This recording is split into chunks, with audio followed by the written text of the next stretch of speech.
Print and play the stop-motion animation eMotion bot kit based on Peter and Reader. Start by cutting out Peter's 6 expressions. Each expression matches one of the buttons on his eMotion panel.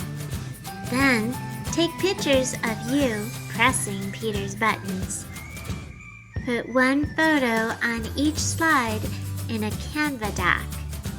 Every time you press a button, use the drawing tool to light up something on Peter. Your drawing can make it look like your finger really did press a button on Peter and something lit up. Add sound effects each time a button is pushed.